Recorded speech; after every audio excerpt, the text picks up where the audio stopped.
It's Saturday, 22nd of December 2018. I'm off on a wild camp up the Lake District. Last night was the longest night, so unfortunately I missed that. The weather was just too bad, but there's been a bit of a break in the weather. It's just going to be breezy with occasional showers, so we'll see how we get on when we get up there. Well, my gum, here we are, 2 hours later, just at the car park. I'm surprised to find there's 3 other cars here. Hopefully they'll be coming down off the fells soon, and hopefully I'll have a place to myself. But if not, I'll have to find somewhere just a bit out of the way.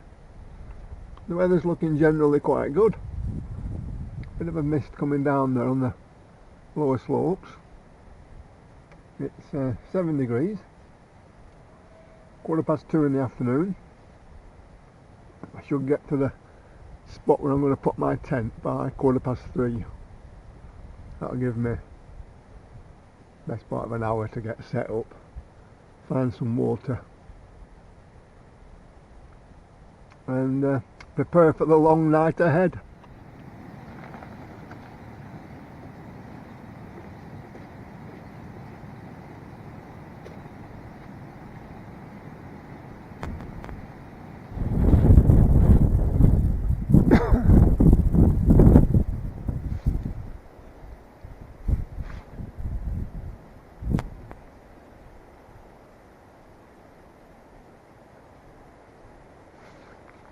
Came out camping today because I camped up here on the longest day of the year, and last night was the longest night of the year. I couldn't come last night, I was a bit busy, so if I come in the day after, I'm probably going to get about 30 seconds longer daylight, so it's a win-win situation. Right, tent up. Didn't take me very long. I've lost a tent peg somewhere. Expect I'll find it in the morning. Yeah, it's light when I get up. They say that the journey of 1,000 miles begins with a single step. Well, I'm quite new to this wild camping. Most people think I've started a bit late, but circumstances didn't allow. And this summer, last spring stroke summer, I told myself, you know, a journey of 1,000 miles begins with a single step, so just make that first little step. If anybody's watching this who's never done any wild camping or can't get the motivation to do any more, just take that one little single step. It might just be going out to the shop and buying some provisions, and that's one little step done, and then you get home and start putting your kit together, and before you know it, momentum takes over.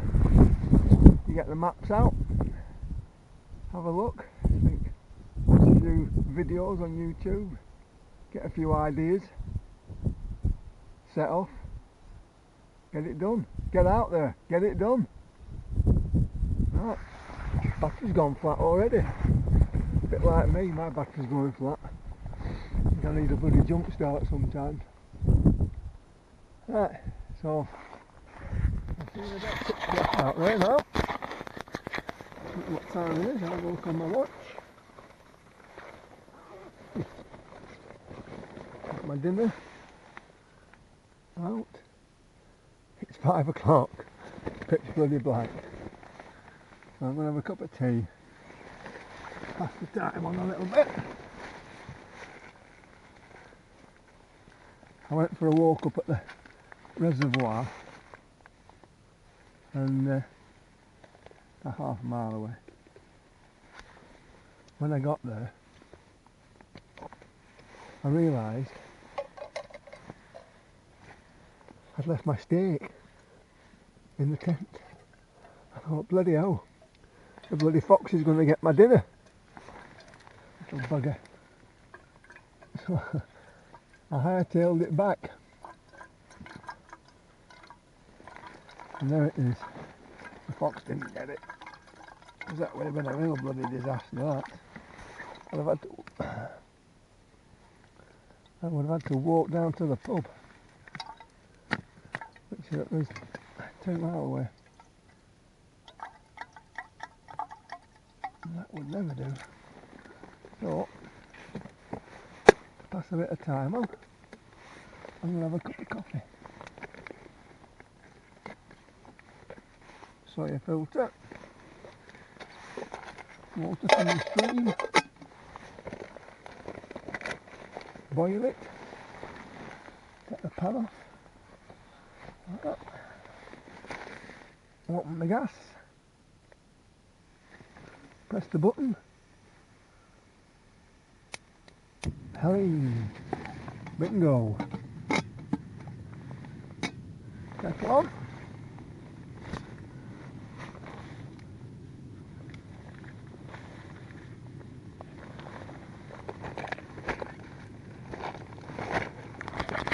This is my little bag of tricks, this. I always bring with me. Show you what I've got. Soya filter. Tenacious tape, duct tape, needle and thread.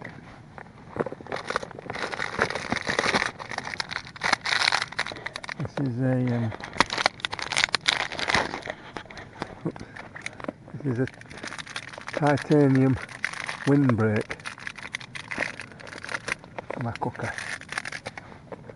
That's what I got. Some tape. Let's cut myself. Fire starter.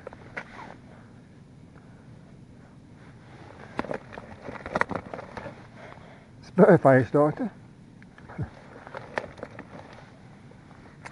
Spare fire starter.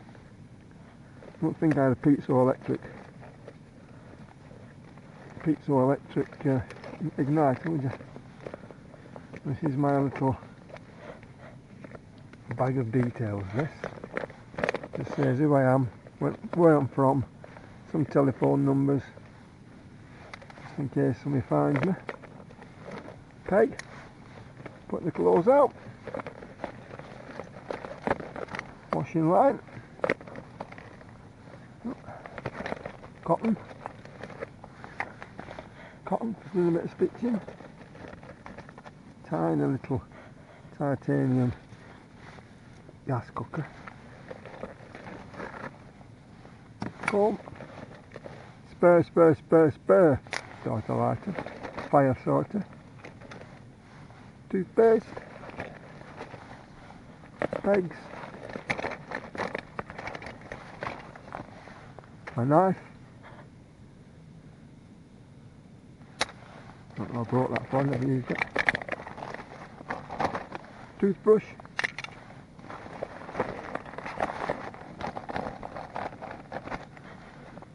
Tiny little torch.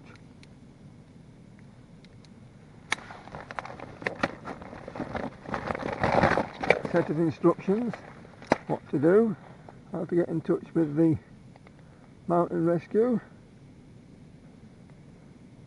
how to take care of somebody when you find somebody injured, which I did once when I was up in Scotland, going up a Munro, because a young woman had fallen and broken her jaw. Anyway, and a hook, that's for screwing into a tree to hang my gas lantern onto. Right, the kettle's boiling here. Let's have a look. Not far off. Right, make myself a cup of tea, I think. Cup of coffee. Right, well, it's 7:30. Time for dinner. I've read my book. Listened to some music. Now it's time to make some dinner. See if I can.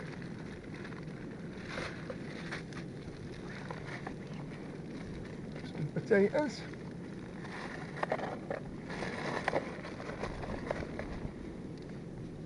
Some oil.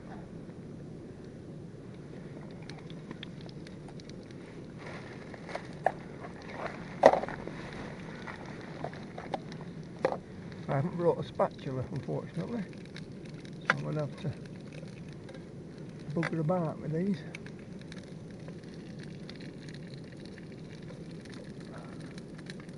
I've never done this before in a tent, so just have to see what happens. Maybe for the best. Probably set fire to the bloody tent. Oh, see, already it's bloody fell over. Stupid bloody thing. Come on, get that together. Get cooking. I'm starving.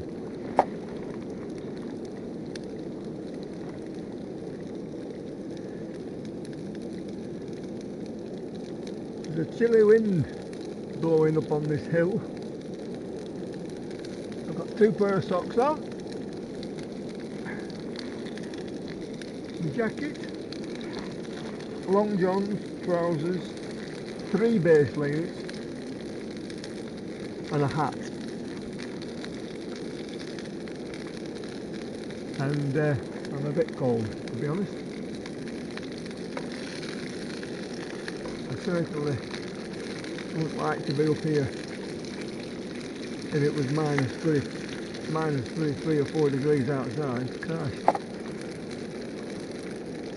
you'd die. Well, I would.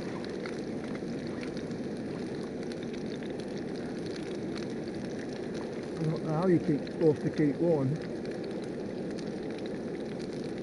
It's long nights in the tent.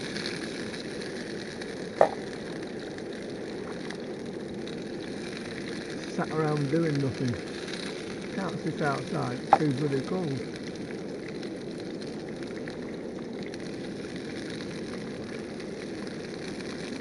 I guess that's why most people don't go camping in winter.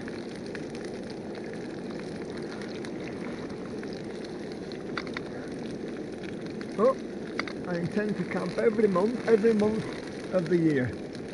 I've done, what have I done so far? April, May, June, July, August, September, October, November, December. So I've got January, February and March to do. By which time we'll be out of the EU. So I'll be able to have a little party on when I have my March camp.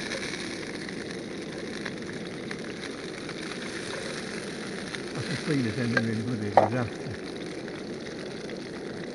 Something's going to get buggered up. Going on quite nicely this. I've opened the vent at the top. Didn't know you could do that. Have a quick look outside. Have a look outside. Grey and horrible.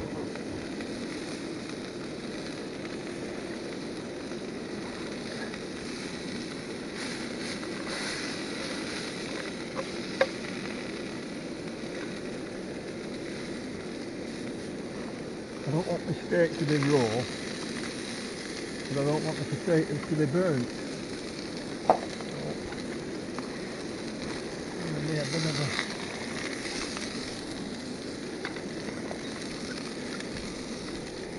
don't know what to do for the best here.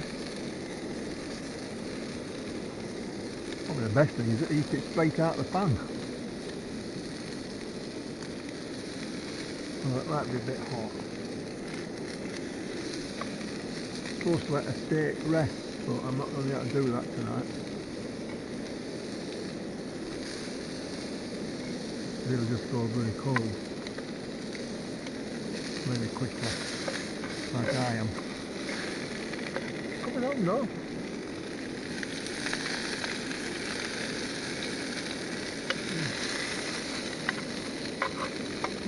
potatoes to one side, like that, and get the steak over the heat, like that.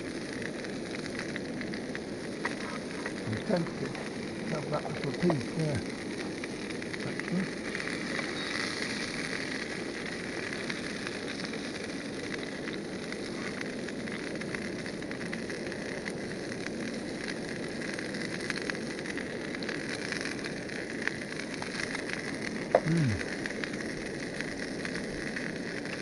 Yep.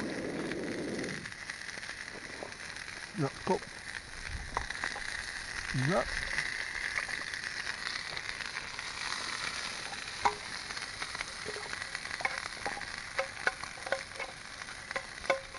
Hope you can see this on the camera.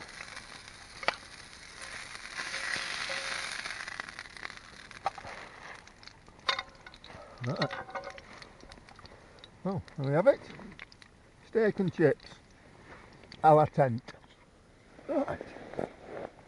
Right, well, I've spared you the ordeal of watching me eat my dinner.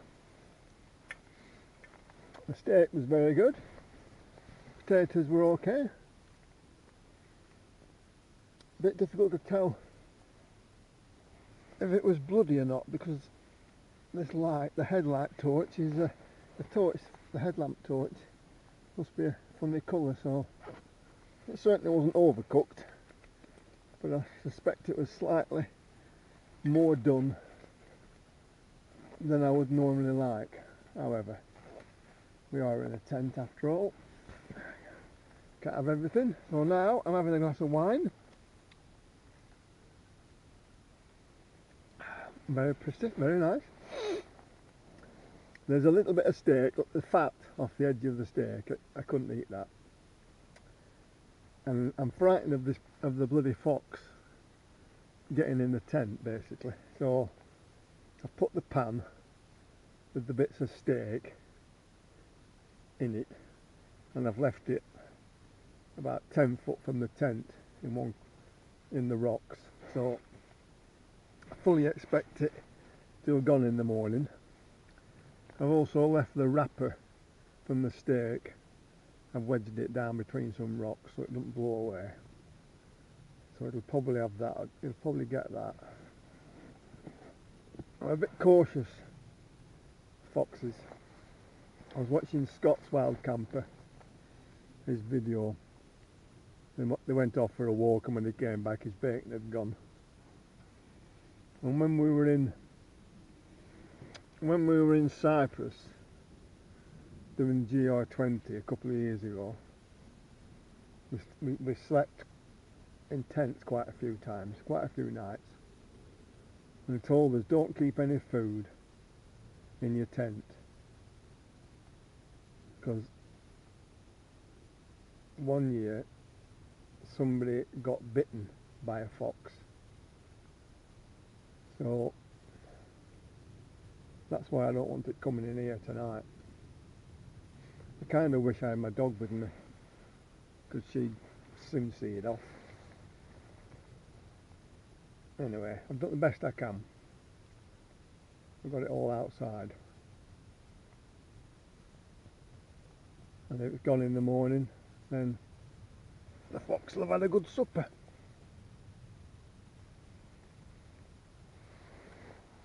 I've just been outside, and it's misty, and it's misty and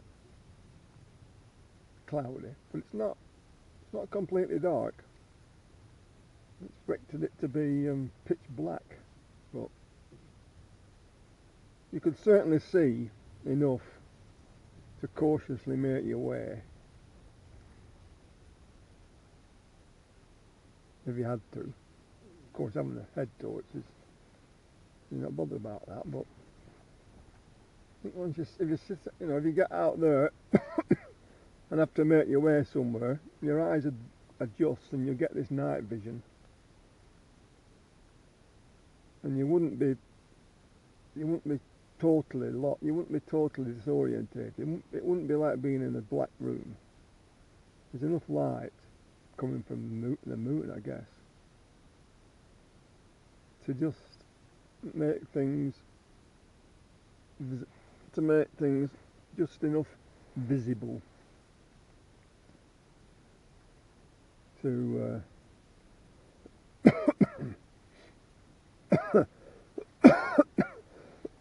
at least you'll be able to discern at least you'll be able to tell where the edge of the cliff was,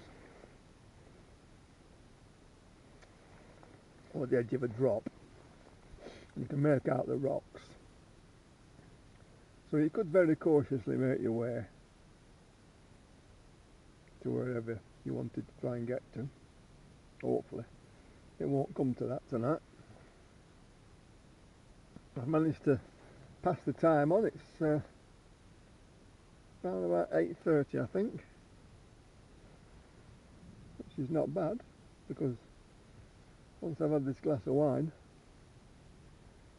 get in my sleeping bag, read a bit more in my book, I'll be nodding off.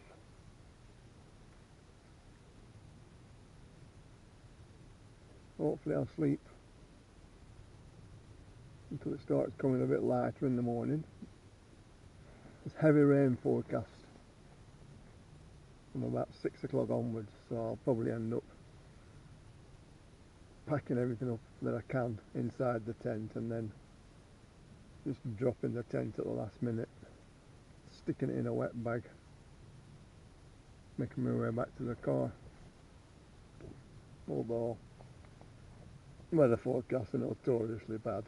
The other week they forecast it was going to rain every day, and we never saw any rain. So hopefully they'll be wrong again, and hopefully I'll be able to get off here without getting drenched.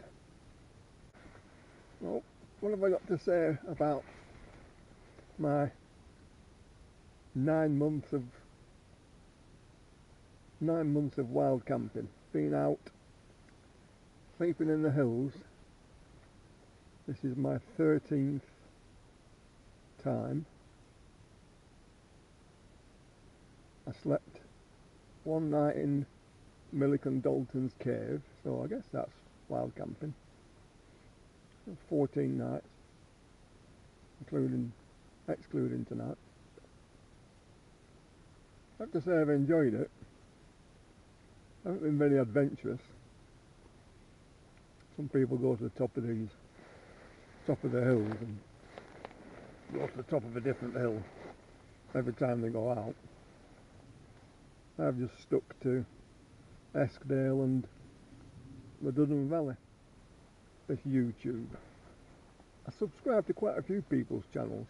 Most of the people are honest, gentle people, enjoy camping, enjoy a bit of company. Never talk about other people or comment on current affairs. There's one guy that I follow, or I subscribe to, and he's very good. I've enjoyed his videos, but his latest one, he started airing a few views which were like a little bit, I would suppose you would call them, right wing.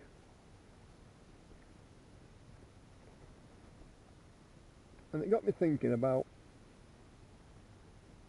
even though the internet's a marvellous thing, you can't really just say what you think. You made up. Somebody may end up watching your videos who live in who have a totally different way of thinking than you. They're not your close friends, so you don't know how these people think. They may be offended by what you say. It got me to thinking about when I was a kid, when we were doing things naughty, when we were like 8 or 9 years old. When we did something naughty, and somebody opened the front door and said, "What are you doing? Stop it. the riposte at the time was, it's a free country, I'll do what I please. Now, I have no idea, that wasn't a thought that came into my head. I must have heard it somewhere, I don't know where. But I used it a few times.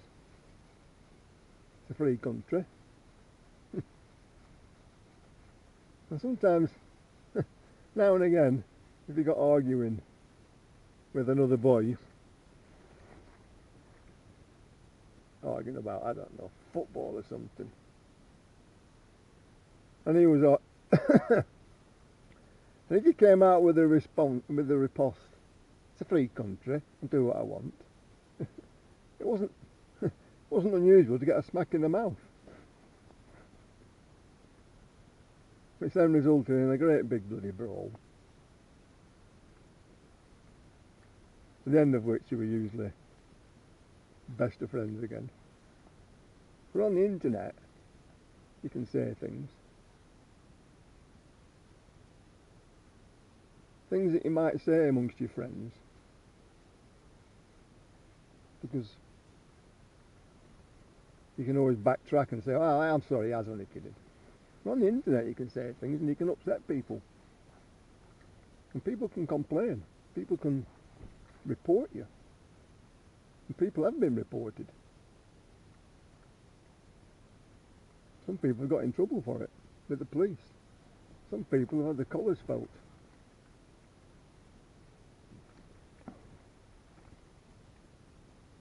So, even though this thing about we live in a free world, or live in a free country, I can do as I please, you can't. You can't. You can't do as you please. You can't say whatever you want. So in a way, the internet has made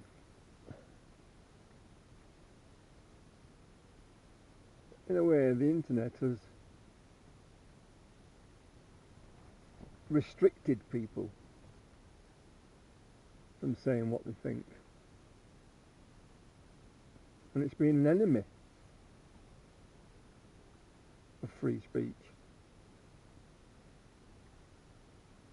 I suppose it's always been the case that providing you do what the law says, then you are free. And on the internet, that applies. You can't just say what you want. Well, it's 8:15 in the morning. I survived the night. Started raining about 3 o'clock, but it's still raining. Have a little look outside.